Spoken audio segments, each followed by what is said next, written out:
নমস্কার বন্ধুরা, শুভ দুপুর। এই শুভ দুপুরের আজকে দুপুরবেলায় আমরা এসেছি আমাদের পাড়াতেই একটা সুন্দর একটা মনোরম জায়গা আছে। এটা নিচের রাস্তা শিব মন্দির বলে, শিব মন্দিরের পার্শ্ববর্তী স্থান।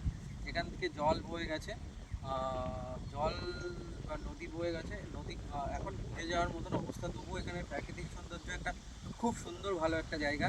তো আজকে দুপুরবেলায় বাড়ি ফেরার পথে কাছ থেকে তো এখানে একটু দাঁড়িয়ে গেলাম, দাঁড়িয়ে গিয়ে আপনাদের এই সৌন্দর্য বা এই প্রাকৃতিক সৌন্দর্য আপনাদের উপলব্ধি করানোর জন্য আপনাদের সামনে একটা ভিডিও করলাম। আপনাদের ভালো লাগবে। আপনারা যদি এই অঞ্চলে আসেন তো এই অঞ্চলের প্রাকৃতিক সৌন্দর্য দেখলে মুগ্ধ হবেন। এখানে সকলে আসার জন্য আমন্ত্রণ রইল। দেখুন কি সুন্দর রয়েছে, সুন্দর জল বইছে, জলে একটা সিদ্ধ হাওয়া গায়ে লাগলে মনে একটা এই গরমের মধ্যে একটা অনুভূতি অন্যরকম হচ্ছে। এর পাশাপাশি যেটা বলার, তার আশেপাশেও অনেক সুন্দর সবজির চাষ রয়েছে। এই চাষগুলো এখানকার মানুষের যেহেতু প্রধান এলাকা, মানুষের জীবিকা নির্বাহ করে। তো সেই জায়গাটা দেখে সকলকে বলবো এখানে আবার পুনরায় আসার জন্য। ধন্যবাদ, ভালো থাকবেন।